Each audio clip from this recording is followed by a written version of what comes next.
క్రీస్తునందు ప్రియమైన దేవుని పిల్లలైన మీ అందరికీ కూడా ఈ ప్రత్యేకమైన సమయంలో బైబిల్లోని మహావిజ్ఞానాన్ని పరిశీలించడానికి ఆసక్తితో ఎదురు చూస్తున్న మీ అందరికీ కూడా క్రీస్తు వారి మహోన్నతమైన నామములో శుభాభివందనాలు తెలియజేసుకుంటూ ఉన్నాను. ప్రియులారా, ఈ రోజున్న ఈ ఆధునిక ప్రపంచంలో మనిషి తనకున్న విజ్ఞానము చేత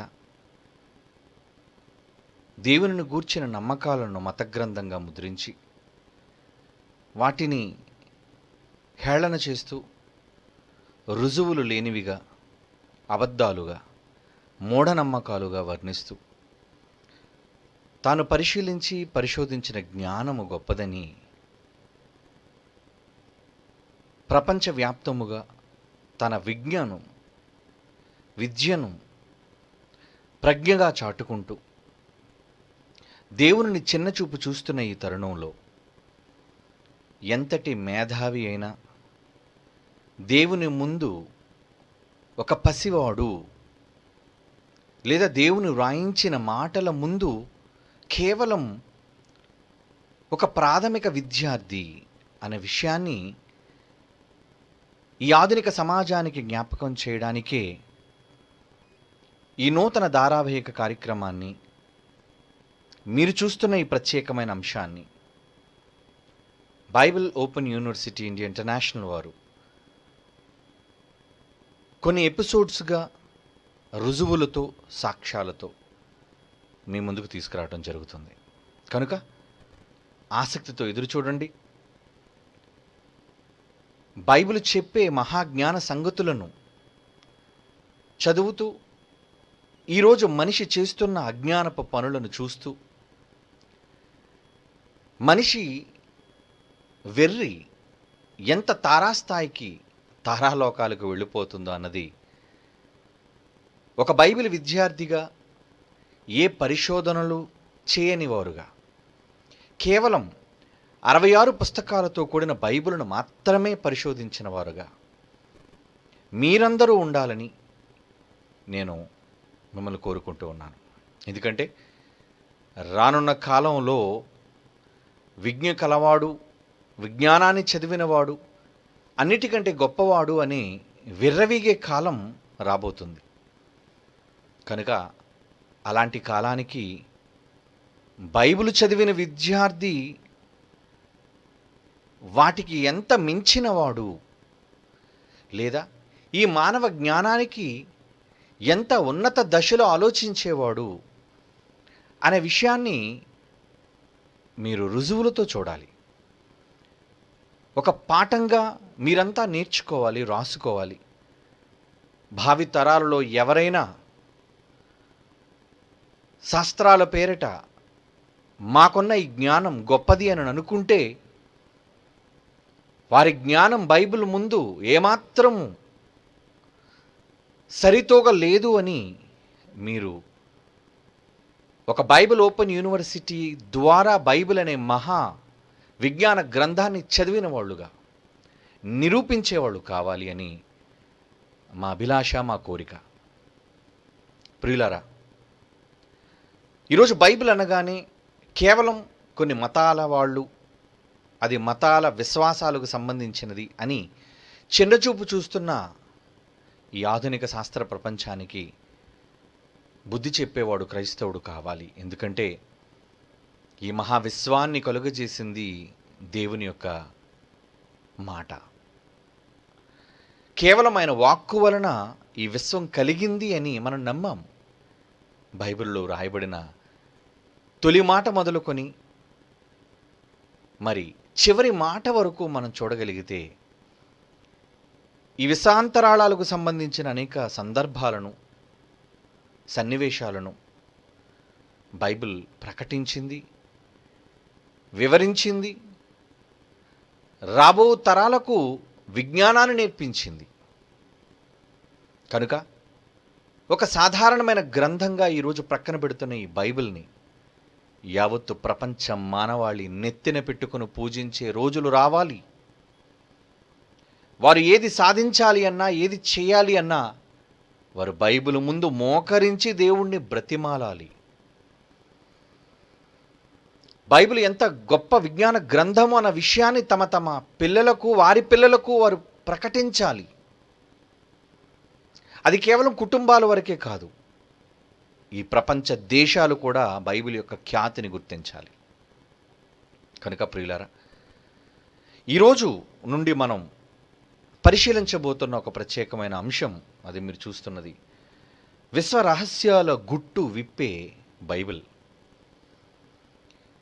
ఈరోజున్న ఆధునిక శాస్త్రవేత్తలకు ఎన్నో పరిశోధనశాలలు ఉన్నాయి, అంతరిక్ష పరిశోధన సంస్థలు, ఖగోళ పరిశోధన చేస్తూ ఉంటారు వాళ్ళు. కనుక వాళ్ళందరూ కూడా కలుగజేయబడిన ప్రకృతి పైన దృష్టి సారిస్తున్నారు. అలా దృష్టిని పెట్టి ఎన్నో విషయాలను వాళ్ళు ఇప్పుడిప్పుడే వాళ్ళు తెలుసుకుంటూ ఉన్నారు. అంటే వారు కేవలం ప్రాథమిక పాఠాలలోనే ఉన్నారు. వారు ప్రాథమిక పాఠాలలో ఉన్నారు అని మనం ఎలా చెప్పగలం అంటే, వారు విశ్వాన్ని పరిశీలిస్తున్నారు గనుక, విశ్వ శోధకులుగా ఉన్నారు గనుక, ఖగోళ శాస్త్రజ్ఞులుగా ఉన్నారు గనుక, విశ్వాంతరాలలోనికి తొంగి చూస్తున్నారు గనుక. ఇక ఈ విశ్వం అంటారా? ఎందుకంటే కలుగజేయబడిన విశ్వాన్ని వాళ్ళు పరిశోధన చేస్తున్నారు. ఈ కలుగజేయబడిన విశ్వం అనంతమైనది అని శాస్త్రవేత్తలు అన్నారు. ఎందుకంటే దాని ముగింపు ఇప్పటికీ శాస్త్ర ప్రపంచానికి అంతు చిక్కలేదు. వారు నిజంగా శాస్త్రాన్ని చదువుకొని ఈ ఖగోళాన్ని పరిశీలిస్తున్నప్పుడు, వారు వెతుకుతున్నప్పుడు అనంతమైనదిగానే కనబడుతుంది విశ్వం. అది అంతులేనిదిగానే కనబడుతుంది. అందులో ఈ విశ్వంలో భూమి యొక్క పాత్ర బహు చిన్నది, ఇసుక రేణువు కంటే సూక్ష్మమైనది అనే ఒక నిర్ణయానికి వాళ్ళు వచ్చారు. అంటే ఈ విశాలమైన విశ్వంలో భూమికి ఉన్న స్థానం ఒక చిన్న ఇసుక రేణువు లాంటిది మహాసముద్రం దగ్గర అన్నది అనుకుంటే, బైబిల్ ఈ విశ్వం గురించి ఏం చెప్పిందో తెలుసండి? ఆయన వల్ల కలుగజేయబడిన ప్రకృతి, పంచభూతాలు, సూర్యచంద్ర నక్షత్రాలు, ఇవన్నీ ఆయన వల్లనే కలిగాయి కదా. ఆయన వలన కలుగజేయబడిన దానిని గూర్చి ఆయన మాట్లాడుతూ, ఇది మిక్కిలి మెల్లనైన గుసగుస శబ్దము అని అన్నాడండి బైబిల్లో. నిజంగా ఆ మాట చదివినప్పుడు ఎంత ఆశ్చర్యం కలిగిస్తుంది అంటే, బైబిల్ చదివిన వారికి ఈరోజు ఆధునిక శాస్త్ర ప్రపంచం వాళ్ళు చదువుకుంటున్న పుస్తకాలు, వారికి ఉన్న విజ్ఞానాన్ని ఒకవేళ సరిపోలిస్తే, దేవుడు ఏం చెప్పాడో తెలుసా మీకు? ఆయన గ్రంథాన్ని చదువుతున్న మీకు ఆయన చెప్పిన మాట ఏంటంటే, యోబు గ్రంథం చూద్దాం, ఒక మంచి మాట. యోబు గ్రంథం 26వ అధ్యాయం 14వ వచనాన్ని చదవండి. యోబు గ్రంథం 26వ అధ్యాయం 14వ వచనం. ఇవి ఆయన కార్యములలో ఈరోజు ఈ శాస్త్ర ప్రపంచం భూమి మీద నుంచి కావచ్చు, లేదా కొంచెం ముందుకు వెళ్ళి ఖగోళంలో హబుల్ స్పేస్ టెలిస్కోప్ ద్వారా విశ్వాంతరాలలోనికి తొంగి చూస్తుంది. ఆ కంటికి కనిపించే పదార్థం అంతా, లేదా కంటికి కనిపించే మ్యాటర్ అంతా, విశ్వం అంతా దేవుడు ఏమంటున్నాడో తెలుసండి? ఇవి ఆయన చేసిన కార్యములలో స్వల్పము చాలా చిన్నివి. ఆయనను గూర్చి మనకు వినబడుచున్నది ఆ వినబడుచున్నది మిక్కిలి మెల్లనైన గుసగుస శబ్దము పాటిదే. అంటే ఆయన కార్యాలు చాలా స్వల్పమైనవి. స్వల్పమైన వాటిని చూచే ఈరోజు శాస్త్ర ప్రపంచం అంతు చిక్కనిదిగా వాళ్ళు వర్ణిస్తున్నప్పుడు, ఇక గర్జనలు చేయు ఆయన శబ్దము, ఆయన పరిపూర్ణ జ్ఞానం, అది మానవ మేధస్సుకు అందనిదండి. ఎందుకంటే మనిషి ఏపాటివాడు? చాలా చిన్నవాడు. విశ్వంలో మనిషి చాలా చిన్నవాడు. అలాంటి చిన్ని జీవితాన్ని కలిగిన ఈ మనిషి ఈ విశ్వాన్ని పరిశోధిస్తూ అదే మహాజ్ఞానమని అనుకుంటూ గొప్పదిగా ఈరోజు ప్రకటనలు ఇచ్చుకుంటున్నాడు. 1969లో చంద్రుని మీద అడుగుపెట్టే ఏదో గొప్ప విజయాన్ని సాధించినట్లుగా పొంగిపోయాడండి. అప్పుడప్పుడు చూసారా, చిన్నపిల్లలు కాగితాలతో చిన్ని చిన్ని బొమ్మలు చేసి తల్లిదండ్రులకు ఆశ తెచ్చి చూపిస్తారు. వాళ్ళమ్మ, నేను చూడు ఒక చిన్న పక్షిని చేశాను, నేను ఒక కాగితంతో చక్కని పడవను చేశాను. ఎందుకంటే ప్రాథమిక దశలో మనం నేర్చుకునేవి, మనం తయారు చేసేవి క్రాఫ్ట్స్ అవే. ఈరోజు మనిషి సాధించేవి, చేసేవి ఏమైనా అవి చాలా స్వల్పమైనవి, అవి చాలా చిన్నివి, అవి ఎన్నికకు రానివి అని మర్చిపోకండి.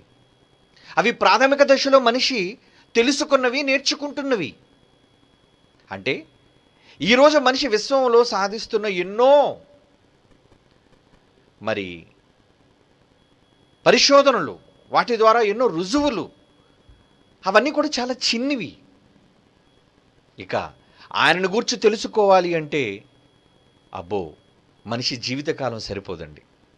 కనుక ఈ ధారావాహికంగా సాగే కొన్ని ఎపిసోడ్స్లో మీరు క్రమం తప్పకుండా చూడగలిగితే ఈ శాస్త్ర ప్రపంచం, ఒక పక్క దేవుని విజ్ఞానం, ఈ రెండిటి మధ్య ఉన్న వ్యత్యాసం, ఏది గొప్పదో, ఏది అతీతమైనదో, ఏది మహోన్నతమైనదో, ఏది శాశ్వత కాలం నిలిచేదో అన్నది మీరు ఖచ్చితంగా తెలుసుకుంటారు.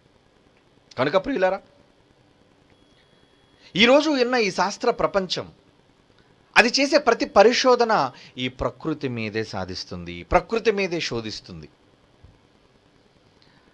అందుకు తానున్న భూమిని విడిచి ఈరోజు మనిషి ఆకాశంలోనికి తొంగు చూస్తున్నాడండి, విశ్వాంతరాలలోనికి తొంగు చూస్తున్నాడండి, దేనినో తెలుసుకోవాలి అనుకుంటున్నాడండి, దేనినో సాధించాలి అని అనుకుంటున్నాడండి. ఈ సాధన వెనుక మనిషికి మిగిలేది, మనిషి సాధించేది ఏంటో అన్నది రిజల్ట్, అది ఏనాడో బైబిల్లో వ్రాయబడింది. అది మరలా మనం తిరిగి 21వ శతాబ్దంలో ఈ ప్రపంచానికి మనం జ్ఞాపకం చేస్తున్నాం. అంతే బైబిల్ నుంచి. ఏనాడో బైబిల్లో ఏళ్ల నాడు రాయబడిన మాటలను ఇప్పుడున్న ఆధునిక శాస్త్ర ప్రపంచానికి బుద్ధి కలిగేటట్లుగా మనం ప్రకటించబోతున్నాం. అంటే అలా ప్రకటించే ప్రతి క్రైస్తవుడు ఏం తెలుసుకోవాలి? విజ్ఞానం తెలుసుకోవాలి. అంటే ఈ విశ్వం గురించి మాట్లాడేటప్పుడు ఈ విశ్వం ఏంటో, ఈ విశ్వంలో ఏంటేంటి దాగి ఉన్నాయో అన్నది మరి మీకు తెలియాలి కదా. ఒక బైబిల్ విద్యార్థిగా ఏదో మా బైబిల్లో రాయబడిందండి, ఈ మాటను మీరు నమ్మండి అంటే నమ్మేటంతటి అమాయకులు కాదు ఈ శాస్త్రవేత్తలు. కనుక వారిని ఒప్పింపచేసే మాటలు మీరు చెప్పాలి అంటే మీరు చదివిన బైబిల్ గ్రంథంలోని మాటలను జోడించి, వారు ఏదైతే విజ్ఞానం అని అనుకుంటున్నారో ఆ విజ్ఞానాన్ని కూడా మీరు ఎరిగిన వారుగా ఉండాలి. అప్పుడే కదా దానికి మించి మీరు మాట్లాడగలరు. కనుక శాస్త్రానికి మించి మీరు మాట్లాడాలి అంటే వారు పరిశోధించిన వాటిని గూర్చి మీరు తెలుసుకోవటం అవసరం. ఈ లోక జ్ఞానం వెర్రితనము అని మీరు చెప్పాలి అంటే ఆ జ్ఞానంలో ఎంత వెర్రుందో అన్న విషయం మొదట మీకు అర్థం కావాలి. అలా మీకు అర్థమైతేనే ఈ వెర్రి జ్ఞానం దేవుని యొక్క మహాజ్ఞానము ముందు ఎంత చిన్నబుచ్చుకుందో అన్నది మీరు చెప్పగలరు. కనుక మానవ విజ్ఞానాన్ని మనం శోధిస్తూ దేవుని మహాజ్ఞానాన్ని మనం పరిశోధిస్తూ ఉండాలి. ఇది చాలా దేవునికి ఇష్టమైన పని. ఎందుకంటే ఈ విశ్వంలో దేవుడు దాగి ఉన్నాడు కనుక, ఈ విశ్వంలో దేవుని శక్తి పొందుపరచబడి ఉంది కనుక ఇది బైబిల్ చెప్పింది. ఈ విశ్వంలో కనిపిస్తున్న ఈ ప్రకృతి వెనుక కనిపించని దేవుని యొక్క లక్షణాలు దాగున్నాయి అని బైబిల్ చెప్పింది. ఒకసారి ఆ మాటను చూసి ముందుకు వెళదాం. రోమీయులకు రాసిన పత్రిక 1వ అధ్యాయం 19-20 వచనాలు చూద్దాం ప్రియులారా. రోమీయులకు రాసిన పత్రిక 1వ అధ్యాయం 19-20 క్రీస్తు శకం సుమారు 60లో రాయబడిన పుస్తకం అండి ఇది. అంటే మొదటి 100 సంవత్సరాలు, అంటే నేటికి ఇంచుమించు 1900 సంవత్సరాల క్రితం రాయబడిన మాట. అందులో ఏమనుందండి ఆ మాటలో? దేవుని గూర్చి తెలియశక్యమైనది ఏదో అది వారి మధ్య విషదమై ఉన్నది, దేవుడు అది వారికి విషదపరిచెను. దేవుడు విషదపరిచాడట. ఆయన అదృశ్య లక్షణములు అంటే ఎవరికి విషదపరిచాడు? చదివే నీకు విషదపరిచాడు అని అర్థం. మరి మీకేమైనా అర్థమైందా? దేవుని అదృశ్య లక్షణాలు ఈరోజు ప్రకృతిలో చూస్తే మీకు విషదమైనదంటూ ఏమైనా ఉందా? విషదం కావాలి ఈ పాఠాల ద్వారా. ఒకళ్ళు ఎప్పటి వరకు మీకు విషదం కాకపోతే ఇక ముందు మీరు విషదం చేసుకోవాలి. అది దేవుడు ఏనాడో రాయించిన సందర్భం. మరల చదువు ఆ మాట. దేవుని గూర్చి దేవుని గూర్చి తెలియశక్యమైనది ఏదో అది వారి మధ్య విషదమై ఉన్నది. అది వారి మధ్య విషదమై ఉన్నది. దేవుడు అది వారికి విషదపరిచెను.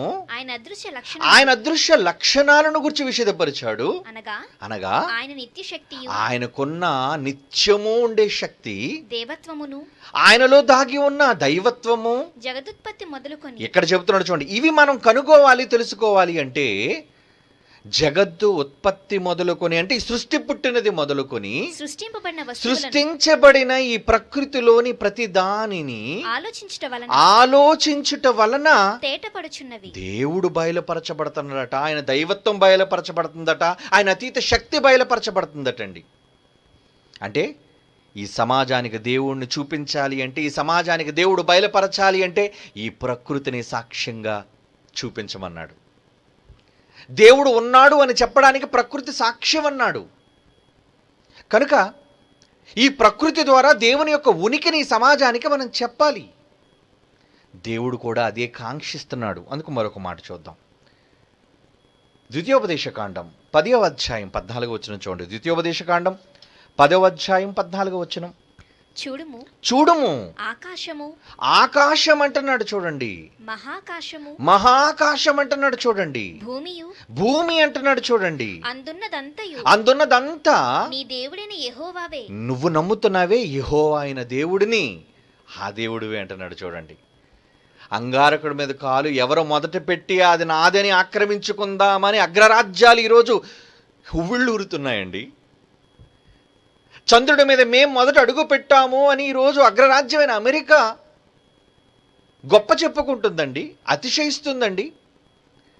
ఆక్రమించిన వాడిది నాదే, దానిపైన సర్వహక్కులు ఉంటాయి అని అనుకుంటున్న ఈ అమాయక శాస్త్ర ప్రపంచానికి దేవుడు అంటున్న మాట ఏంటో తెలుసా? ఒరేయ్, ఈ భూమి ఒక్కసారి చూడు, పైకెత్తి నీ కన్నులు, ఆకాశము, ఇంకా మహాకాశం ఉంది. నీ కంటికి కనిపించేది ఆకాశం మాత్రమే. ఈరోజు మన మానవ నేత్రాలకి కనిపించేది కేవలం ఆకాశము. ఎంత దూరం చూడగలవు నువ్వు? నీ దృష్టి వెళ్ళినంత వరకు, నీ కంటికి కనిపించినంత వరకు నువ్వు చూడగలవు. కానీ నీ కను దృష్టి దాటి ఇంకా ఉంది, అదే మహాకాశము అంటున్నాడు చూడండి. ఆకాశం ఏంటి, మహాకాశం ఏంటి అంటే ఆకాశమే ఈరోజు మన కంటికి కనిపించే ఆకాశమే అనంతమైనది అని అనుకుంటుంటే మహాకాశాన్ని గురించి మాట్లాడుతున్నాడు చూడండి. అంటే ఈ విశ్వం ఎంత విశాలమైనది, ఈ విశ్వం ఎంత పెద్దది. అవునా? అందుకే నేను చూడమంటున్నాడు. చూడాలా? అవును. యెషయా గ్రంథం 40వ అధ్యాయం 26వ వచనం చూడండి. యెషయా గ్రంథం 40వ అధ్యాయం 26వ వచనం.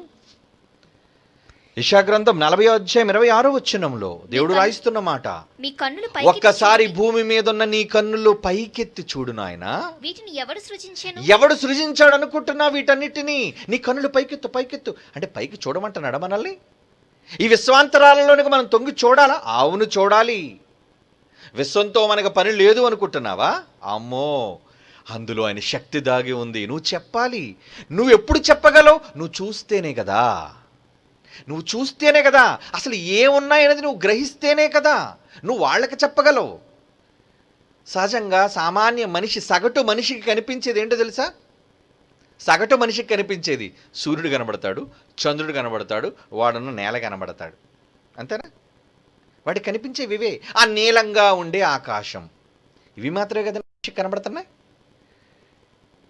ఈ సహజమైన కంటికి కనిపించేవి ఈ వస్తువులు, ఈ వస్తు రూపములు, ఈ విశ్వంలో ఉన్నవి, కదులుతున్నవి, మన కంటికి కనిపించేవి, సగటు మనిషికి కనిపించేవి ఇవే.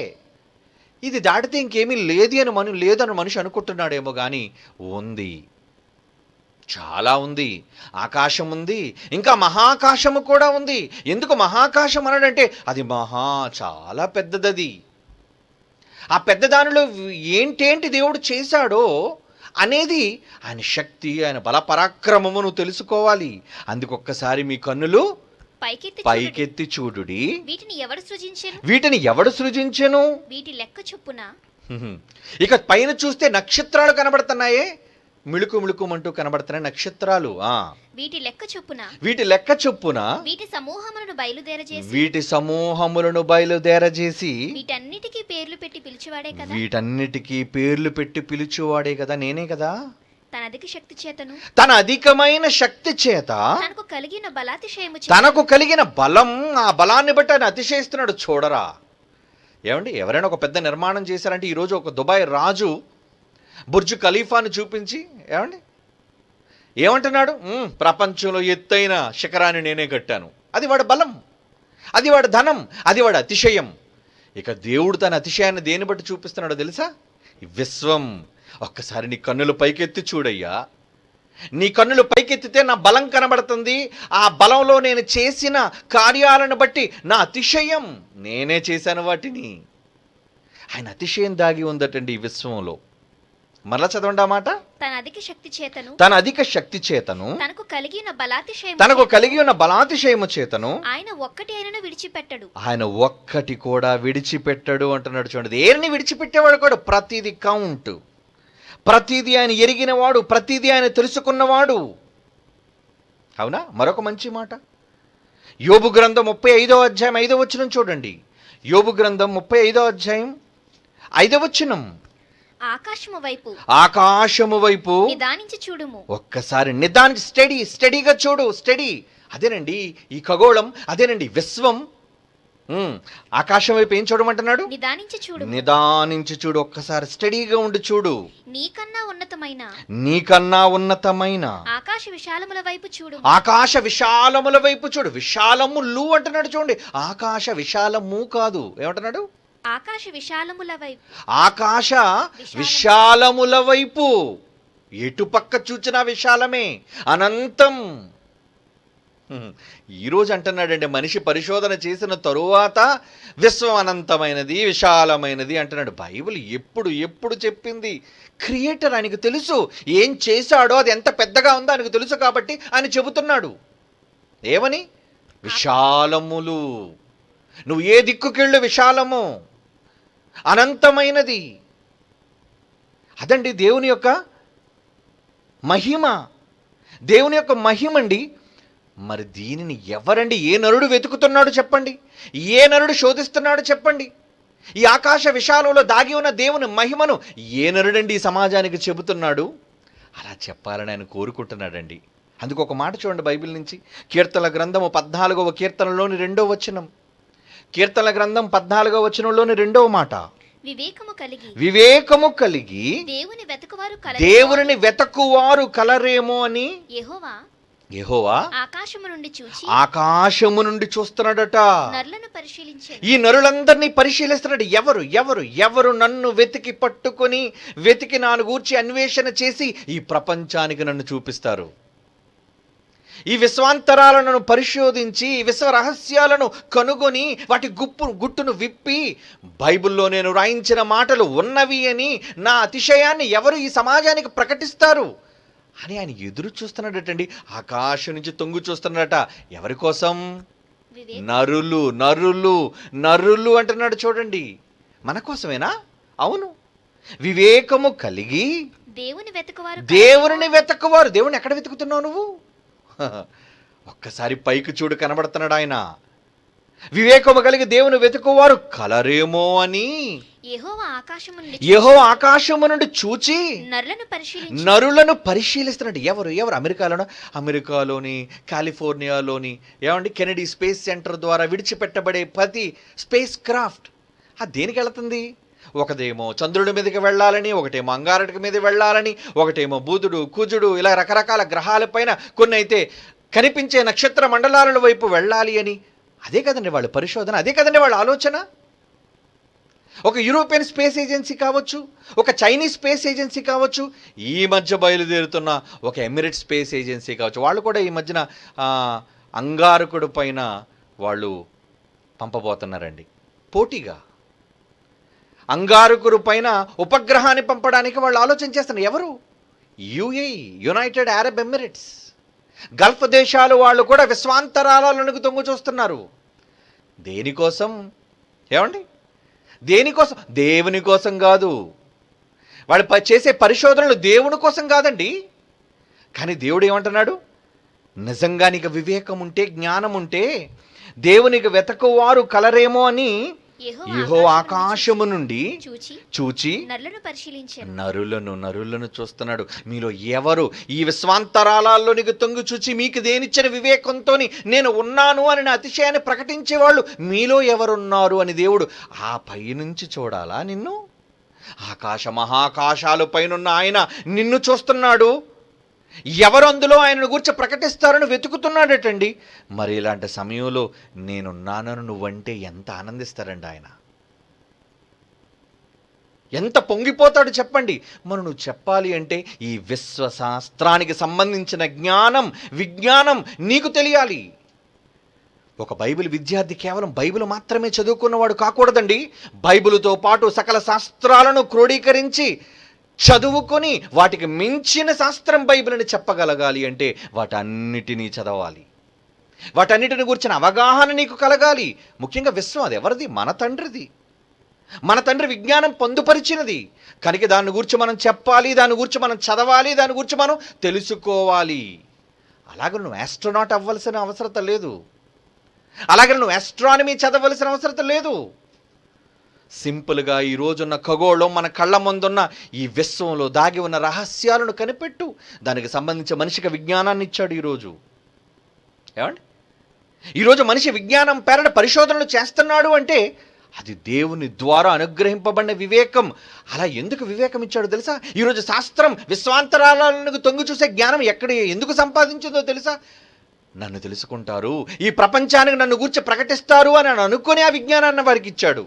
కానీ వాళ్ళు వెతికారు, విజ్ఞానం అని చెప్పుకుంటున్నారు, విశ్వాంతరాలను శోధిస్తున్నారు, కానీ వారు ప్రకృతిని చూస్తున్నారు, కానీ దాని వెనుక ఉన్న దేవుణ్ణి వారు చూడలేకపోతున్నారు. ఇది ఎంత విచారించదగ్గ విషయం. ఆయన ఆశతో ఎదురు చూస్తున్నాడు. అయ్యో, అమెరికా దేశం అంతా క్రైస్తవ దేశం, నన్ను నమ్మిన దేశం, నేను చెప్పిన బైబిల్ గ్రంథాన్నే పవిత్ర గ్రంథంగా భావించే దేశం. వాళ్ళు చెప్పరా?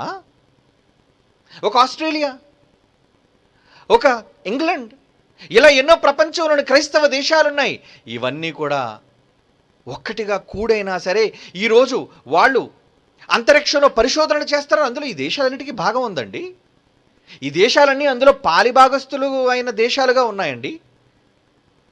ఈ ఖగోళ మరి విశ్వాన్ని తెలుసుకోవటంలో, పరిశోధించటంలో భాగస్వాములుగా ఉన్నారండి. మరి భాగస్వాములుగా ఉన్నవారు నన్ను గురించి ఎందుకు తెలుసుకోలేకపోతున్నారు? వీరికి వివేకం అయితే ఉంది, కానీ ఈ వివేకం ద్వారా నన్ను తెలుసుకోలేకపోతున్నారు ఆయన బాధపడుతున్నాడండి. అందుకు నిమిత్తం మనం ఏం చేయాలి? మన కన్నులు పైకెత్తి ఈ విశ్వం ఏంటో, విశ్వంలో దాగి ఉన్న రహస్యాలేంటో, ఈరోజు మనిషి ఏం సాధించాలనుకుంటున్నాడో అన్నది మనం చూడాలి, తెలుసుకోవాలి, ఈ ప్రపంచానికి చూపించాలి. దానికంటే ముందే చెప్పిన బైబిల్లోని మాటలను మనం ప్రకటించాలి. అవునా? అవును, ఖచ్చితంగా. ఈరోజున్న శాస్త్ర ప్రపంచంలోనికి మనం వెళితే భూమి మీద వాళ్ళు సకల వనరులను, సకల వసతులను కలిగిన వారుగా ఉన్నారండి. భూమి అది మనకు తెలుసు. ఏమండి, సౌర కుటుంబంలో 3వ గ్రహంగా భూమి మనకుంది. అయితే భూమి మీద ఉన్న అన్నిటినీ అనుభవిస్తున్న మనిషి ఈ మధ్యన దేనిపైన వాడు కన్ను పడిందో తెలుసా? అంగారకుడి పైన పడింది వాడు కన్ను. అంటే చంద్రుడి దగ్గరకు ఆల్రెడీ వెళ్ళాడు. ఏమండి, 1969లో అపోలో చాలా మిషన్లు పంపించింది. 11, 12, 13, 14 చాలా మిషన్లు వెళ్ళాయి. ఈ మిషన్లు అన్నింటిలో వాళ్ళు తేల్చుకున్నది ఏంటో తెలుసా? చంద్రుడు మనకు ఉపయోగపడడు. చంద్రుడిలో నివాసాన్ని ఏర్పాటు చేసుకుందామని ఆ రోజు నుంచి నాసా భావించింది. కానీ అక్కడికి వెళ్ళారు మనుషులు, అనేక పర్యాయాలు అక్కడ ఉన్నారు, అక్కడ పరిస్థితులను పరిశీలించారు, కానీ ఇక్కడ ఉండి నిష్ప్రయోజనం అన్న విషయాన్ని వాళ్ళు ఒక నిర్ణయానికి వచ్చేశారు. మరి ఎలా? భావితరాలలో మనం ఏమవ్వాలి అంటే ఇతర గ్రహాలపైన మనం వలసదారులుగా, లేదా ప్రక్కనున్న గ్రహాలకు మనం విస్తరించే వాళ్ళంగా, మానవ జాతి విస్తరించేదిగా ఉండాలి అని ఆలోచన వచ్చిందండి. ఆ ఆలోచనకు మొదట పునాది వేసిన వాడే స్టీఫెన్ విలియం హాకిన్స్. వాడొక శాస్త్రవేత్త, నాసా శాస్త్రవేత్త, మీకు తెలుసు. అంటే వాడు చనిపోతూ ఏం చెప్పాడంటే, ఇక ఈ భూమి మనకి కొద్ది కాలం తర్వాత ఉండకపోవచ్చు కనుక ప్రక్కనున్న అంగారకుడిని ఇప్పటి నుంచే మీరు ప్రయత్నాలు ఆరంభించి దానిని కైవసం చేసుకోవడానికి, దాన్ని స్వాధీనపరచుకోవడానికి మీరు ప్రయత్నాలు కొనసాగించండి అని చెప్పి చచ్చాడు వాడు. అలా చెప్పిన వాడికి శిష్యుడిగా చేరిన వాడి ఈ మధ్యన అమెరికాలో ఒక ఎలాన్ మస్క్ అనేవాడు ఒకడు బయలుదేరాడండి. వాడి పేరు ఎలాన్ మస్క్. వాడి యొక్క ఉద్దేశం ఏంటో తెలుసా? అంగారకుడిని మనం స్వాధీనం చేసుకోవాలి. భూమి మీద నరజాతి ఎలాగైతే విస్తరించిందో అంగారకుని పైన కూడా మన మానవ జాతి విస్తరించాలి అని వాడు ఎన్నో ప్రయత్నాలు సాగించి ఈ మధ్య చాలా ప్రయోగాలను కూడా వాడు ప్రయోగాత్మకంగా ప్రయోగించడం జరిగింది. అది అమెరికా దేశంతో, అమెరికా ప్రభుత్వంతో సంయుక్తంగా వాడొక ప్రైవేట్ సంస్థకి యజమాని. ఏమండి, వాడొక ప్రైవేట్ సంస్థకి యజమాని. ఆ ఎలాన్ మస్క్ అన్నోడు వాడు అమెరికాతో చేతులు కలిపి స్పేస్ ఎక్స్ అనే ఒక సంస్థను స్థాపించి ఒక ప్రైవేటు రంగానికి చెందిన వ్యక్తిగా ఈ మధ్య టెస్లా కార్లని మీరు వినే ఉంటారు. మొత్తం ప్రపంచ దేశాలన్నిటి ఆకర్షణ కన్ను వాటిపైన పడింది టెస్లా కారులని. అంటే టెక్నాలజీలో ఉన్నతమైన కార్లు. ఈ రోజున్న ఆడి కావచ్చు, బెంజ్ కావచ్చు, ఏదైతే గొప్ప గొప్ప కార్ల కంపెనీలు ఉన్నాయో వాటన్నిటినీ అధిగమించేదిగా ఈ టెస్లా కంపెనీ అనేది వాడు ప్రారంభించాడు. ఏమండి, కనుక ఈరోజు వాడి కన్ను ఎక్కడ పడిందంటే మనం అంగారకుడి మీదకి వెళ్ళిపోవాలి. చంద్రుడి మీద జరిగిన ప్రయోగాలన్నీ కూడా నిష్ప్రయోజనంగా తేలిపోయాయి కాబట్టి, చంద్రుడు మానవ నివాసయోగ్యమైంది కాదు కాబట్టి, ప్రక్కనున్న మనం ఖచ్చితంగా మనకు దగ్గరగా ఉన్నది మాత్రం ఏంటంటే అంగారకుడు మాత్రం. ఎందుకంటే భూమి తర్వాత 4వ గ్రహం అది. ఏమంటే అంగారకుడు భూమి తర్వాత 4వ గ్రహం. ఈ 4వ గ్రహాన్ని రెడ్ ప్లానెట్ అని కూడా అంటారు. అంటే ఎందుకంటే ఇవన్నీ మీరు తెలుసుకోవాలి. బైబిల్ విద్యార్థులకి ఇవన్నీ మీరు తెలిస్తే ఒక శాస్త్రవేత్తను ముందు నిలబెట్టి మాట్లాడగలరు. వాడికి తెలిసిన జ్ఞానము మించి మీరు మాట్లాడగలరు. కాబట్టి ఈ విశ్వం ఏంటో, విశ్వంలో ఉన్నది ఏంటో, మనిషి విజ్ఞానం ఏంటో అన్న దానిపైన మీకు అవగాహన కావాలి. ఒక బైబిల్ విద్యార్థిగా కేవలం బైబిల్లో రెఫరెన్సులు తెలుసుకున్నంత మాత్రాన మీరు జ్ఞానులు అయిపోలేరు. బైబిల్లో మీరు రెఫరెన్సులు చదువుకున్నంత మాత్రాన మీరు గనులు కాలేరు. ఈ బైబిల్లో రాయబడిన మాటలు మనిషి అనుకుంటున్న జ్ఞానం ఏదైతే ఉందో దానికి మించినది అని వాడు చెప్పిన శాస్త్రాన్ని చెప్పి దానికి మించినదిగా మీరు చెబితేనే మీరు చదివిన బైబిల్కి న్యాయం. కాబట్టి ఈరోజు వాడికి కలిగిన ఆలోచన ఒక స్టీఫెన్ విలియం హాకిన్స్ చెప్పబడిన మాటని ఇంకా వాడు బలంగా వాడు చేసుకొని అమెరికా దేశాన్ని వాడు మొబలైజ్ చేసి ఆ ప్రభుత్వాన్ని కూడా వాడు ఇన్వాల్వ్ చేసి ఇదిగోండి ఈ స్పేస్ ఎక్స్ అనే కార్యక్రమాన్ని వాడు ప్రారంభించాడు. ఓకే, ఏంటి స్పేస్ ఎక్స్? దీని ద్వారా అంగారకుడి మీద వెళ్ళాలి అనుకుంటున్నారు. అది ఒక ఎర్రటి భూభాగం. అది ఇంచుమించు మరి భూమి వాతావరణంకు దగ్గరగా ఉన్న వాతావరణంగా మనకు కనబడుతుంది. ఏమండి, దాని టెంపరేచర్ కానివ్వండి, ఏమండి మరి దాని తాలూకా నేల కానివ్వండి, వాళ్ళ పరిశోధనల మేరకు. ఎందుకంటే ఇప్పటికే రోవర్లు పంపించారు 90 దశకాల్లో 1990 సందర్భాల్లో వాళ్ళు ఏం చేశారంటే మార్స్ మీదకి పాత్ ఫైండర్ అని, ఏమండి అలాగే ఆపర్చునిటీ అని, రోవర్ అని కొన్నిటిని మిషన్లు పంపించారు. అవి కొన్ని సంవత్సరాలు దగ్గర 10 సంవత్సరాల వరకు మరి అవి అమెరికా ద్వారా పంపబడి అంగారకుడి మీద ల్యాండ్ అయ్యి మొత్తం అవి తిరగగలిగిన కొన్ని మైళ్ళ ప్రాంతం మాత్రమే అవి పరిశోధన చేసి కొంత డేటాని భూలోకానికి పంపించే శాస్త్ర ప్రపంచానికి. కనుక దీని మీద ఆశలు పెట్టుకున్న వీళ్ళు ఓహో అంటే లోపల నీరు ఉండడానికి అవకాశం ఉంది, మనుషులు ఉండడానికి కూడా టెంపరేచర్ అవకాశం ఉంది, కాబట్టి మనం అక్కడికి వెళ్ళిపోదాము అనే ఒక ప్రణాళిక వాళ్ళు సిద్ధం చేసి, ఇవి కొన్ని కోట్ల బిలియన్ల డాలర్లు అండి, మర్చిపోకండి. కోటాను కోట్ల డాలర్లు అనుకోండి, కోటాను కోట్ల రూపాయలు అనుకోండి. ఇంత ఖరీదు పెట్టి వీళ్ళు ఈ ప్రయోగాత్మకంగా వీళ్ళు దీన్ని ప్రారంభించి ఈ మధ్యన వీళ్ళు చేయబోతున్నది ఏంటంటే మే 31 ఈ మధ్యనే గత నెలలోనే 2 ఆస్ట్రోనాట్లు అనగానే వీళ్ళు వ్యామోగాములు అంటారు. ఏమండి, ఈ వ్యామోగాముల్ని 2 మనకు దగ్గరలో ఉన్న స్పేస్ స్టేషన్కి పంపించింది. మనకు దగ్గరలో ఉన్న స్పేస్ స్టేషన్ ఇంచుమించు 408 కిలోమీటర్ల దూరంలో ఉందండి. అది ఇంటర్నేషనల్ స్పేస్ స్టేషన్ అంటారు, ISS అంటారు దాన్ని. అంటే భూమికి కేవలం 400 కిలోమీటర్లు. అంటే ఉదాహరణకి విశాఖపట్నానికి విజయవాడ 400 కిలోమీటర్లు అండి, కిలోమీటర్ల లెక్కనైతే. అంటే విశాఖపట్నం ఒకవేళ భూమి ఉంటే ఇంటర్నేషనల్ స్పేస్ స్టేషన్ ఆకాశంలో ఎంత దూరంలో ఉందంటే విజయవాడ మనకి ఎంత దూరంలో ఉందో విశాఖపట్నానికి అంత దూరంలో అది ఆ కక్షలో భూమి చుట్టూ అది తిరుగుతూ ఉంది. దాన్ని మనుషులు నిర్మించారు. ఏమంటే చూద్దరు కానీ, వీటన్నిటిని చూద్దరు కానీ, వీటన్నిటి గురించి అవగాహన మీరు ఖచ్చితంగా మీరు తెలుసుకుందరు కానీ, ప్రతిదీ కూడా వీడియో రూపంలో మీకు అన్నీ నేను మీకు చూపిస్తాను. కనుక మీరు బైబిల్ ద్వారా మరింత విజ్ఞానవంతులుగా మీరు మారి రాబోయే శాస్త్ర ప్రపంచానికి బుద్ధి చెప్పే నాయకులుగా మీరందరూ మారాలి. అందుకే ఈ విశ్వవిద్యాలయాన్ని జైశాలి పీడి సుందరరావు గారు స్థాపించారు.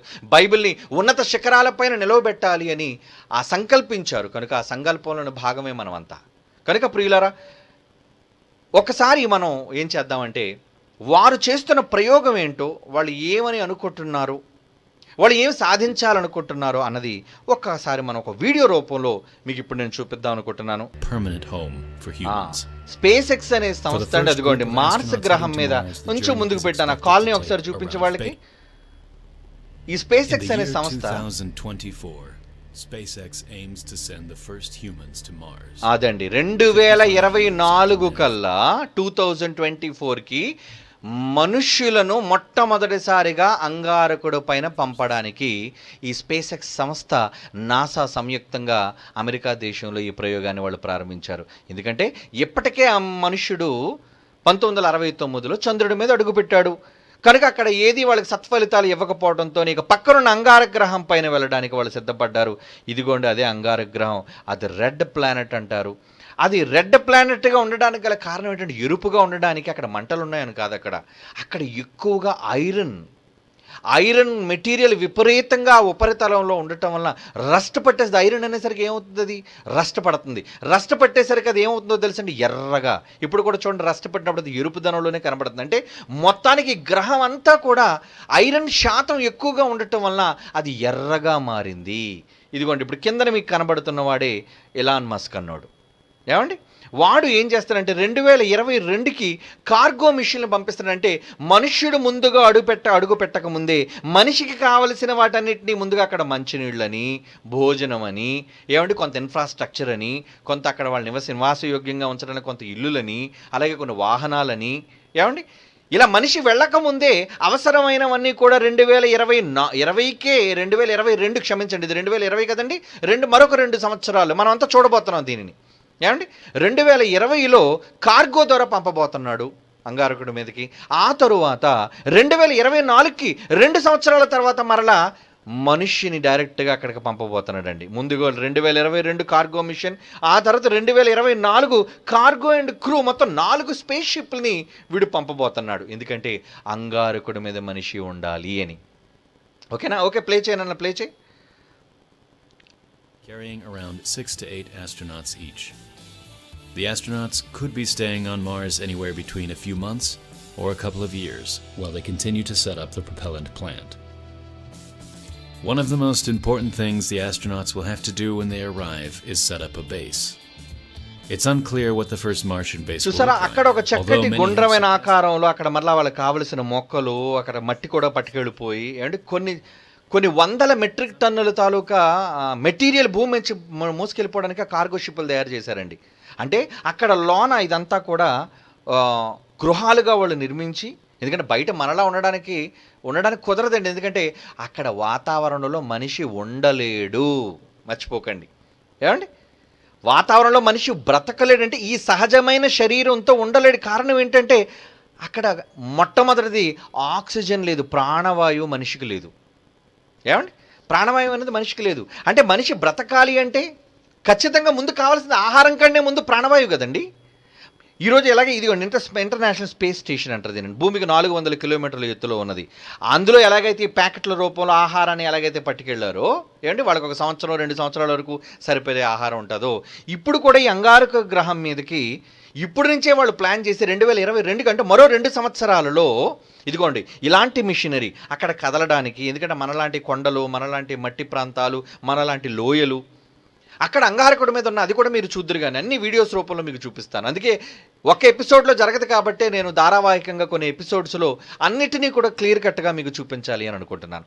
కాబట్టి ఇదిగోండి ఇలాంటి మిషనరీ వాళ్ళు పట్టుకెళ్ళాలనుకోండి, ఇదిగో చంద్రుడి మీదకి తీసుకువెళ్ళిన మిషన్ అండి. ఇది చంద్రుడు, ఇది చంద్రుని యొక్క ఉపరితలం. కనుక అక్కడ మరి ఎంతకైనా నడుచుకుంటూ వెళ్తారు. కాబట్టి ఇదిగోండి ఇది స్పేస్ తాలూకా షిప్ అంటారు దీన్ని. కార్గో షిప్ కావచ్చు, ప్యాసింజర్ షిప్ కావచ్చు. వీటి ద్వారా మనుషులను అలాగే అక్కడ వాళ్ళకి కావలసిన వాటన్నిటినీ కూడా అంగారక గ్రహం మీద తీసుకుని వెళ్ళాలి అనుకుంటున్నారండి. ఓకే, మంచిది. అంగారకుడి మీదకి వెళ్ళిపోయారు. ఇంతకీ అంగారకుడి మీద వెళ్ళడానికి వీళ్ళకి పట్టే కాలం ఎంత అనుకుంటున్నారు? ఏమండి, అంగారకుడి మీద వెళ్ళడానికి వీళ్ళు పట్టే కాలం ఎంత అనుకుంటున్నారు మీరు చెప్పండి? నన్ను చెప్పమంటారా? 180 రోజులు. సుమారుగా తక్కువ అంటే 180 రోజులు అంటే 6 నెలల వ్యవధి అన్నమాట. 6 నెలల అంటే భూమి మీద ఒకవేళ జనవరి మాసంలో జనవరి 1వ తేదీని వీళ్ళు స్పేస్ షిప్లో ఎగిరితే అంతరిక్షంలో ప్రయాణం చేసి మన పక్కనే ఉన్న తరువాత 4వ గ్రహం అంగారక గ్రహం, 3వ గ్రహం భూమి, 4వది అంగారకుడు కదండి. ప్రక్కనున్న అంగారక గ్రహాన్ని చేరడానికి మనిషికి పట్టే కాలం ఎంతో తెలుసా అండి? ఏమండి, 6 నెలలు పైనే, 6 నుంచి 8 నెలలు. అది ఎప్పుడు పడితే అప్పుడు బయలుదేరడానికి వీళ్ళకి అవకాశం లేదు. ఎందుకంటే అంగారకుడు కదులుతున్నాడు, భూమి కూడా కదులుతున్నాడు. అంగారకుడు, భూమి ఈ రెండు కూడా సూర్యుని చుట్టూ కక్షలు తిరుగుతున్నాయి. మరి తిరుగుతున్నప్పుడు భూమి మీద నుంచి బయలుదేరిన ఈ స్పేస్ షటిల్ లేదా స్పేస్ షిప్ అక్కడికి చేరాలి అంటే డైరెక్ట్గా వెళ్ళిపోవడానికి కుదరదండి. దాని ట్రజెక్టరీ అంటారంటే అవి చుట్టూ వలయాకారంగా తిరుక్కుంటూ తిరుక్కుంటూ తిరుక్కుంటూ తిరుక్కుంటూ వెళ్ళి ఆ గ్రహం మీద ల్యాండ్ అవ్వాలి. ఎందుకంటే అవి స్థిరంగా లేవు, మర్చిపోకండి. ఏమండి, ఒక విమానం విశాఖపట్నం నుంచి బయలుదేరింది అనుకోండి, ఎక్కడికి వెళ్ళాలి? ఢిల్లీ వెళ్ళాలనుకోండి, ఇంచుమించు 2 గంటల ప్రయాణం పడుతుంది. అంటే విశాఖపట్నంలో ఒకవేళ విమానం ఎగిరితే ఇది స్థిరంగానే ఉంది, నిలకడగానే ఉంది. ఢిల్లీ కూడా అక్కడ నిలకడగానే ఉంది. కనుక ఇది ఒకే ఒక మార్గంలో 2 గంటల వ్యవధిలో ఇక్కడ లేచిన విమానం టేకాఫ్ అయింది, ఖచ్చితంగా 2 hours తర్వాత అక్కడ ఢిల్లీలో ల్యాండ్ అయిపోతుంది. అయితే ఇక్కడ విశ్వంలోకి వచ్చేసరికి మనిషి కదలికలు ఎంత కష్టతరం అయిపోయి అంటే అన్నీ కదులుతున్నవే కదండి. భూమి కదులుతుంది. భూమి వేగం ఎంతో మీకు తెలుసు, గంటకు 1,11,600 కిలోమీటర్లు. ఏమండి, ఇలా సూర్యుడు కదులుతున్నాడు, గ్రహాలు కదులుతున్నాయి, ఇవన్నీ కూడా వాటి వాటి వేగాలతో ఇవన్నీ తిరుగుతున్నట్టుగా మనకు కనబడుతున్నాయి. మరి ఇలా తిరుగుతున్నప్పుడు ఇక్కడి నుంచి ఈరోజు భూమి నుంచి బయలుదేరిన ఈ స్పేస్ షిప్ పక్కనున్న అంగారకుడి దగ్గరికి వెళ్ళాలంటే స్థిరంగా లేదు, అది గిర్రను తిరుగుతూ ఉంది. ఆ తిరుగుతూ ఉన్న దాని దగ్గరకు వెళ్ళాలి అంటే ఖచ్చితంగా ఎప్పుడు భూమి దగ్గరగా కలుసుకుంటుంది అన్నది వీళ్ళు చూడాలి. అంటే ఎప్పుడు భూమి దగ్గరగా అంగారకుడి దగ్గరగా కక్షలో వస్తుంది అన్నది వీళ్ళు భూమి మీద ఉన్నప్పుడే క్యాలిక్యులేట్ చేయాలి. అలా వీళ్ళు లెక్కలు కడితే అంగారకుడి దగ్గరికి వెళ్ళడానికి ప్రతి 2 సంవత్సరాలకి ఒక్కసారి అవకాశం వస్తుందటండి. చూసారా? అంటే అంగారకుడి మీద వెళ్ళిపోదాము అని ఈరోజు కోట్ల రూపాయలు ప్రజాధనాన్ని ఖర్చు చేయడానికి ఈరోజు విశ్వాన్ని తమదిగా భావించి ఈరోజు మనిషి జ్ఞానం పేరట వెళ్ళిపోతాం. మనుషులు కూడా తీసుకెళ్ళిపోతాం. ఏమండి, మనుషులు కూడా తీసుకెళ్ళిపోతాం. 2024 కల్లా మనుషుల్ని అక్కడ అంగారకుడి మీద దించుతాం. ఆ తర్వాత ఎలాగైతే ఒక విహారయాత్రకు మనిషి వెళ్ళినట్లుగా భూమి మీద ఉన్న ఎవరినైనా సరే మేము అంగారకుడి మీద తీసుకొస్తాము అనే ప్రకటన ఇచ్చేశారండి వాళ్ళు. ఇప్పటికి చాలామంది సిద్ధపడుతున్నారండి దానికి సంబంధించి. మరి ఈరోజు అది చాలా జ్ఞానం అనుకుంటున్నారు. ప్రపంచ దేశాలన్నీ కూడా కన్నార్పకుండా చూస్తున్నాయి. ఏ దేశం ముందు అడుగు పెడతాది అంగారకుడి పైన అని ఉత్కంఠ ప్రపంచ దేశాల్లో ఉంది. ఏమండి, మరి వాళ్ళ తాలూకా రహస్యాలు, వాళ్ళ తాలూకా గుట్టులను బైబిల్ కదా విప్పేది. అది చెప్పాలి అంటే మీరు బైబిల్ బాగా చదవాలి. అంటే బైబిల్ చదివిన వాడు ఏదో ఒక మత గ్రంథాన్ని చదువుతున్నాడనే భావన వద్దు. ఈ ప్రపంచం దాన్ని తుడిచేయాలి. బైబిల్ చదువుతున్నాడు అంటే చాలా విజ్ఞుడు వీడు బైబిల్ చదువుతున్నాడు అంటే దేనికైనా జవాబు చెప్పగలడు అనే ఒక గొప్ప విషయాన్ని ఈ శాస్త్ర ప్రపంచానికి మనం చెప్పాలి. అందుకే ఈ తరంలో మనల్ని పుట్టించాడు. ఈ 21వ శతాబ్దంలో ఈ ప్రయోగాలన్నీ మన కళ్ళ ముందు అందుకే జరిగిస్తున్నాడు. కనుక ప్రియులారా, ఇప్పుడు ఈ ఎలాన్ మస్క్ అన్నవాడు అంగారక గ్రహం మీదకు తీసుకుని వెళ్ళడానికి నిజంగా భూమి మీద ఒకవేళ బయలుదేరితే, ఏమండి, భూమి మీద బయలుదేరితే అంగారక గ్రహం మీద వెళ్ళడానికి సుమారు తక్కువ 6 నుంచి 8 నెలల వ్యవధి పట్టినప్పుడు, అంటే నేను ఇందాక మీకు చెప్పినట్లుగా జనవరి మాసంలో ఒకవేళ ఫ్లైట్ టేకాఫ్ అయితే భూమి మీద నుంచి, ఏమండి, భూమి మీద నుంచి ఫ్లైట్ టేకాఫ్ అయితే అంగారకుడి మీద ల్యాండ్ అవ్వడం జూన్ తర్వాతే, అంతే కదండి. అంటే జనవరి, ఫిబ్రవరి, మార్చ్, ఏప్రిల్, మే, జూన్ జూన్ నెల తర్వాత జూన్ కావచ్చు, జూలై కావచ్చు, ఆగస్టు అయినా కావచ్చు, 8 నెలల వ్యవధి ఉంది కాబట్టి, అది దొరికే సమయాన్ని బట్టి, అది 2 సంవత్సరాలకు ఒక్కసారే మనకు అవకాశం ఉంది కాబట్టి, అంటే ఇక్కడి నుంచి భూమి మీద బయలుదేరింది అక్కడికి వెళ్ళడానికి వీళ్ళు క్యాలిక్యులేషన్స్ చేసి ఒకే ఒక ఛాన్స్ మనకు ఉంటుంది కాబట్టి, ఈ 2 సంవత్సరాలకు ఒక్కసారి భూమి కక్షలో తిరుగుతున్నప్పుడు అంగారకుడికి దగ్గరగా ఇది వెళుతుంది కాబట్టి వెంటనే మనం దాన్ని రీచ్ అవ్వడానికి అవకాశం ఉంటుంది అనే ఆలోచనతో ఇదిగోండి వాళ్ళు దీనికి శ్రీకారం చుట్టారు. మనుషులు కూడా తీసుకుని వెళ్ళిపోవడానికి మొత్తం ప్రణాళిక అంతా సిద్ధం చేసేశారు. ఇక 2050 కల్లా కొన్ని వందల వేల మంది మనుషులు అంగారకుడి మీద జీవిస్తారు అని ప్రకటనలు ఇచ్చేశారండి. ఇప్పటికే మీరు చూపించారు, వాళ్ళు డెమోలు కూడా చూపిస్తున్నారు. ఇగో మనుషుల్లాగా ఉంటాయి, కాలనీలు ఇలాగా ఉంటాయి, అక్కడ లోన్ అన్ని సౌకర్యాలు మీకు ఉంటాయి. అయితే అక్కడ అన్నీ మనిషికి కావాలి అంటే వాటిని భూమి మీద నుంచి ఖచ్చితంగా వాడు అక్కడికి తీసుకుని వెళ్ళాలి. ఎందుకంటే అక్కడ దొరికేవి ఏమి కొన్ని మెటీరియల్ మాత్రమే దొరుకుతుంది. అది కూడా ఇప్పుడు ఎక్కడ ల్యాండ్ అవ్వాలి అనుకుంటున్నారంటే ఈ వాటికి కూడా ధ్రువ ప్రాంతాలు ఉంటాయి కదండి. మనకి ఎలాగైతే భూమికి ధ్రువ ప్రాంతం ఉత్తరం దక్షిణం ఏమండి, ఉత్తర ప్రాంతం దక్షిణ ప్రాంతం ఎలాగైతే ధ్రువ ప్రాంతాలుగా అయింది, ఆ ధ్రువ ప్రాంతాల్లో మంచు గడ్డకట్టు ఉంటుంది.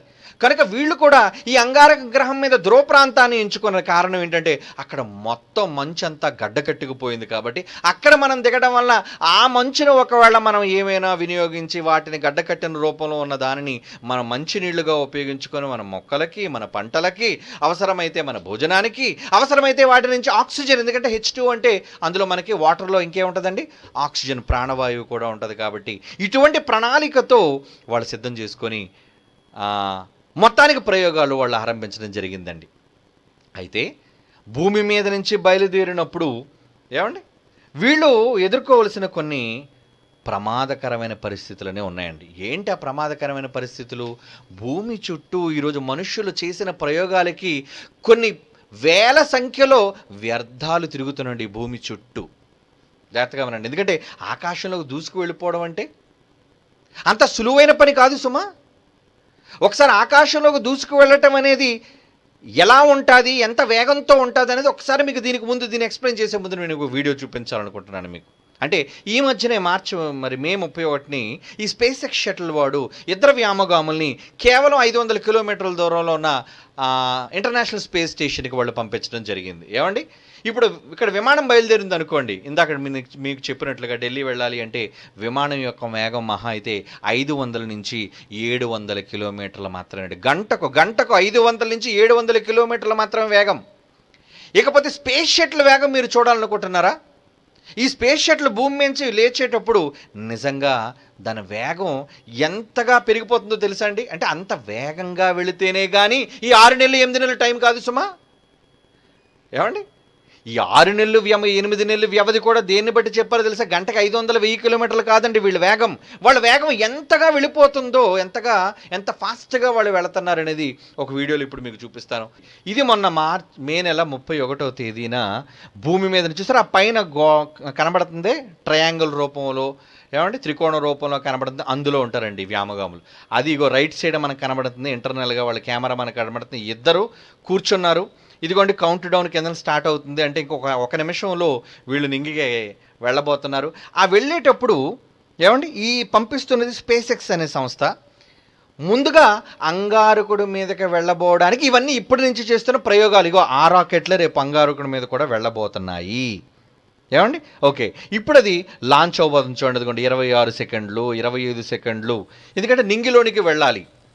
ఇక అది వెళ్ళేటప్పుడు నిజంగా దాని వేగాన్ని మీరు చూడగలిగితే అది వేగం ఎడం చేతి వైపు మీకు కనబడుతుంది, ఆల్టిట్యూడ్ కనబడుతుంది. ఆల్టిట్యూడ్ అనగానే ఎంత ఎత్తులో వెళుతుంది, ఎన్ని కిలోమీటర్ల ఎత్తుకు వెళుతుంది అనేది కూడా మీకు కనబడుతుంది.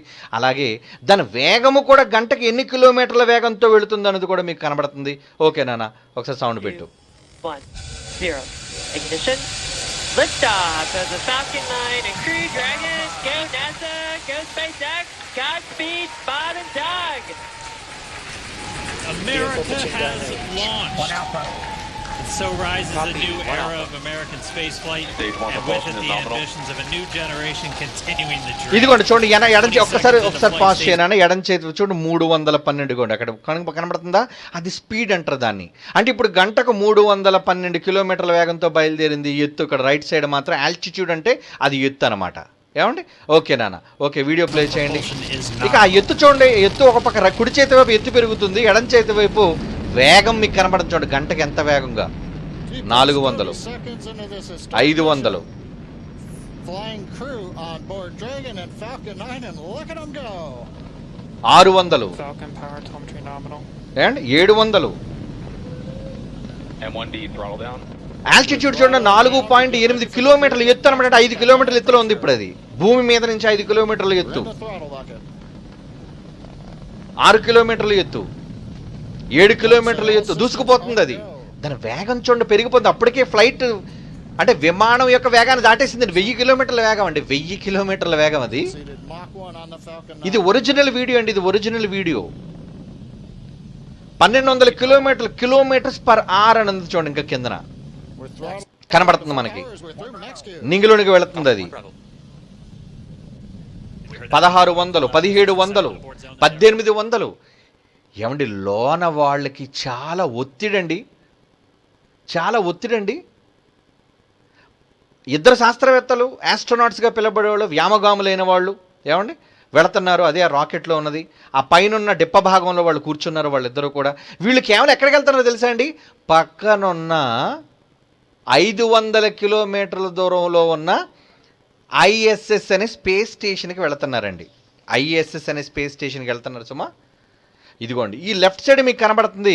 వాళ్ళు కెమెరా ఫిక్స్ చేశారు చూడండి. ఆ భూగోళాన్ని విడిచిపెట్టి పైకి వస్తున్నప్పుడు అదిగోండి అలా భూమిని విడిచిపెట్టి పైకి వస్తుంది. ఇప్పటికి 5000 కిలోమీటర్లు అండి దాని వేగం. 5000 కిలోమీటర్లు, 6000 చూడండి. అది పెరుగుతూనే ఉందంటే అది వెళుతున్న వేగం ఏమాత్రం తగ్గలేదు. అంటే ఇంచుమించు 79 కిలోమీటర్లు. రైట్ సైడ్ చూడండి ఆల్టిట్యూడ్ మీకు కనబడుతుంది. 8, 85, 86, 87 అని మీకు కనబడుతుంది. అవన్నీ ఏంటనుకున్నారు? ఎత్తు అనమాట. భూమి నుంచి ఇంచుమించు 100 కిలోమీటర్లు ఎత్తుకు వచ్చేసింది. అది కూడా 100, 102, 103. ఏమండి? ఇదిగోండి వాళ్ళిద్దరూ చూసారు అందులో ఉన్నారు. వాళ్ళకి ఒక స్పేస్ సూట్ వేశారు. ఇంకా కొంచెం మనం ముందుకు వెళితే ఏమండి అదిగోండి భూమి మనకు అలా నీలం. కుడి చేతి వైపు ఉన్నది ఏంటంటే మనకు భూమి కనబడుతుంది చూడండి. వాళ్ళ విశ్వంలోనికి వెళ్ళిపోయారు, అంతరిక్షంలోనికి వెళ్ళిపోయారు.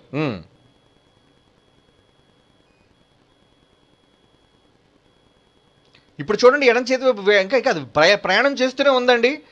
10,000, 11,000 కిలోమీటర్ల వేగం అండి. 11 అంటే 5 నిమిషాలు అయిందంటే 5 నిమిషాల్లో ఎన్ని కిలోమీటర్ల వేగాన్ని పుంజుకున్నారో చూసారండి? 12,000 కిలోమీటర్లు అంటే గంటకు. వాళ్ళు ఇప్పుడు వెళ్ళిన ఎత్తు ఆల్టిట్యూడ్ 201 అండి. 15,000. ఇంకా ముందుకెళ్ళు. 23,000 చూడండి. 23,000 దాటుతుంది. గంటకు 25,000-27,000 కిలోమీటర్లు అండి. అదిగోండి అక్కడితో ఆగింది. అంటే కేవలం వాళ్ళు ఎంత ఎత్తులు వెళ్ళారు చూడండి. 198 కిలోమీటర్స్ ఆల్టిట్యూడ్. ఆల్టిట్యూడ్ అంటే ఎత్తు అనమాట భూమికి. అంటే వాళ్ళు 200 కిలోమీటర్లు ఎత్తులోనే ఉన్నారు. ఇంకెంతకు వెళ్ళాలి? 9 నిమిషాలకి వాళ్ళు 200 కిలోమీటర్లు వెళ్ళారు. ఇంకా వాళ్ళు ఐసీ స్పేస్ స్టేషన్ మనకి ఎంత దూరంలో ఉందండి? ఇందాక నేను మీకు చెప్పినట్లుగా 400 కిలోమీటర్లు. అయితే ఇంకొక 5 నిమిషాలు వెళ్ళిపోవచ్చు అనుకుంటున్నారా? అక్కడే మరి అంత సులువు కాదు విశ్వంలోకి వెళ్ళేది. ఎందుకంటే అది కూడా గంటకు 17,000 కిలోమీటర్ల వేగంతో వెళుతుంది. అది కూడా ఈరోజు ఇంటర్నేషనల్ స్పేస్ స్టేషన్ అనేది పైన మనకు కనబడేది ఒక గంటకు 17,000 కిలోమీటర్ల వేగంతో దాని వేగం అండి. ఒక్కొక్కసారి బైక్ మీద ఒక 100 కిలోమీటర్లు వెళ్ళేవాడు కళ్ళ ముందు ఒక్కసారి మన వీధులు జమ్మని వెళ్ళిపోతారు, అంత కనబడ్డవాడు మనకి. ఒక గంటకి కేవలం 60-70 కిలోమీటర్లు 100 కిలోమీటర్ల వేగం వెళ్ళేవాడు. మరి గంటకు 17,000 కిలోమీటర్ల వేగం వెళ్ళేవాడు. అసలు మీరు పట్టుకోగలరా వాడిని? కానీ మనిషి తన విజ్ఞానం చేతి ఎందుకు ఎంత వేగం అని మీరు అనుకుంటారా? ఎంత వేగంగా ఎందుకు వెళ్ళాలి? భూమి అంత వేగంగా తిరుగుతుంది కాబట్టి భూమి స్పీడ్తో వీళ్ళు కూడా అందుకోవాలి అంటే దేవుడు తిప్పుతున్నాడా? ఆఫ్టర్ ఆల్ ఒక స్పేస్ షటిల్ భూమి నుంచి పైకి వెళ్ళే ఆకాశంలో నింగికి ఎగిస్తే ఏమండి ఒక వ్యామ నౌక ఒక గంటకి ఇంచుమించు 25,000 కిలోమీటర్ల వేగం మనం చూసామండి. 25,000 కిలోమీటర్స్ పర్ అవర్. 200 కిలోమీటర్లు ఎత్తులోకి వెళ్ళింది అంతే. అది ఇంకా 200 కిలోమీటర్లు వెళ్ళాలి. ఇంకా అక్కడి నుంచి తిన్నగా వెళ్ళడానికి వెళ్దండి. అది మొత్తం భూమి చుట్టూ గుండ్రంగా ఏమండి చుట్టుకుంటూ వేగాన్ని తగ్గించుకుంటూ స్పేస్ స్టేషన్ వేగంతో సరిపడేటట్టుగా వచ్చి అప్పుడు దాని దగ్గరికి వెళ్ళాలండి. ఇంతకీ ఎంతసేపు పట్టింది అనుకుని ఈ వ్యామగోమలు వెళ్ళారు కదండి.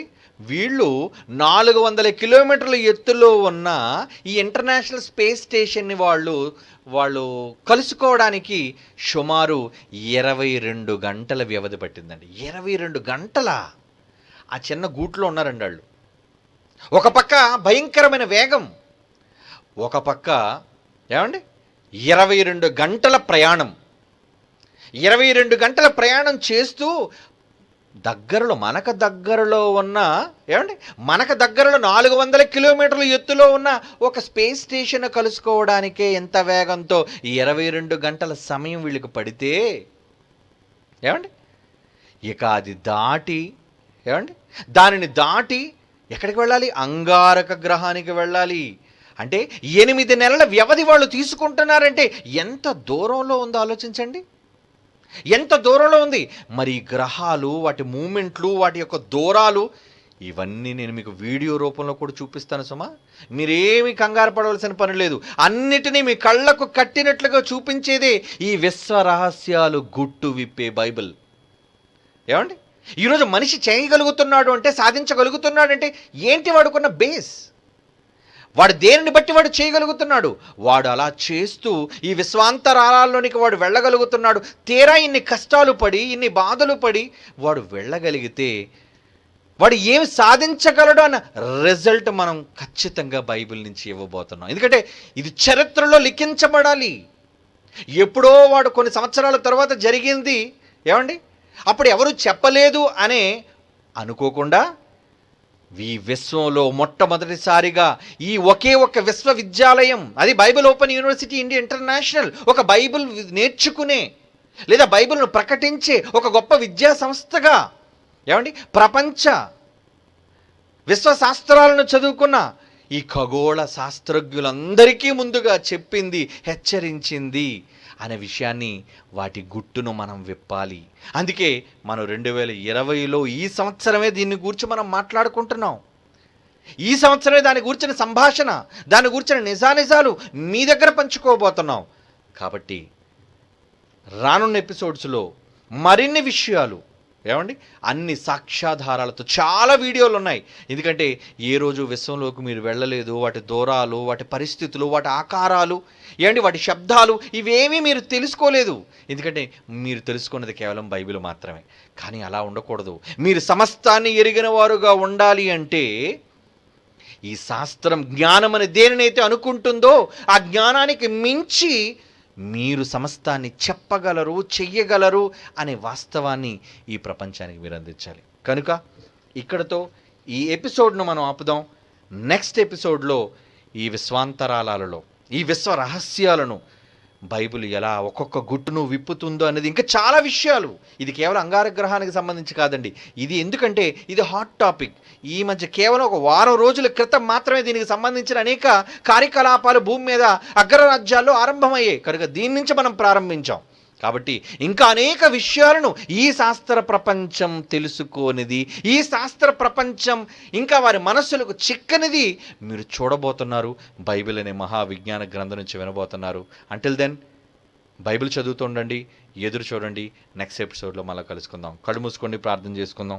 పరిశుద్ధుడు అయిన తండ్రి దేవా, అయోగ్యులమైన మాకు భూమి మీద మీ మహాజ్ఞాన గ్రంథాన్ని చదువుటకు ఇచ్చి ఈ విస్తారమైన విషయాలను నీ పిల్లలకు నేర్పించుటకును, మీరు రాయించిన మాటలు ఎంత ఉన్నతమైనవో అన్నది ప్రకటించుటకును ఈ గొప్ప భాగ్యాన్ని ఈ తరంలో మాకు అనుగ్రహించినందుకు మీ కృతజ్ఞతాస్తుతులు చెల్లిస్తూ క్రీస్తు యేసు వారి అమూల్యమైన నామములో ఈ ప్రార్థన మీకు సమర్పించుచున్నాము తండ్రి. ఆమెన్.